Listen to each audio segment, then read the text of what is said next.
ठाकरेंचं एकत्र येणं महायुतीसाठी अनपेक्षित. आम्ही एकत्र येऊ शकतो याची त्यांनी कल्पनाच केली नव्हती. महामुलाखतीत राज ठाकरेंचं वक्तव्य. भाजपची ही एक्सपायरी डेट आहे. संयुक्त मुलाखतीत राज ठाकरेंचं वक्तव्य. आम्ही एकत्र आलो, आता महाराष्ट्रानंही एकत्र यावं. ठाकरे बंधूंचं महाराष्ट्राला आवाहन. देवेंद्र फडणवीसांच्या हातात काहीच नाही. दिल्लीतून सांगणार तेच फडणवीस करणार. महामुलाखतीतून राज ठाकरेंचा हल्लाबोल.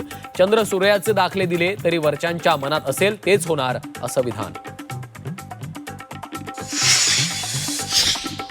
मुंबईत जन्माला आलो येऊन म्हातारे झाले तरी विकास जमला नाही. मुख्यमंत्री फडणवीसांचा ठाकरे बंधूंना टोला. तरी शिंदे आणि मीच मुंबईचा विकास केल्याचाही दावा.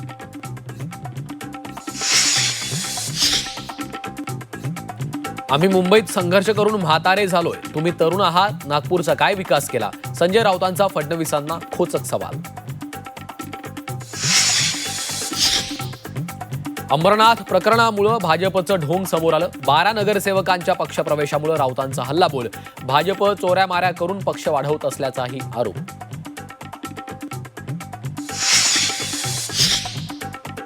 मुंबईच्या शिवडीत मनसेला धक्का. बाळा नांदगावकरांचे कट्टर समर्थक संतोष नलावडेंचा मनसेला रामराम. हक्काच्या जागा न सोडल्यानं नाराजी. भाजप MIM एकत्र येईल वाटलं होतं का? दोन्ही राष्ट्रवादीच्या विलिनीकरणाबाबत सुप्रिया सुळेंची सूचक प्रतिक्रिया. आता केवळ पुणे पिंपरी महापालिका निवडणुकीपुरती चर्चा. झी 24 तासच्या टू द पॉइंट कार्यक्रमात सुप्रिया सुळेंची माहिती. झी 24 तासनं उघडकीस आणलेल्या पुणे जमीन गैरव्यवहार प्रकरणात आत्या म्हणून पार्थवर विश्वास ठेवला. प्रशासनानं पारदर्शकपणे खरं खोटं सांगावं, सुप्रिया सुळेंची मागणी.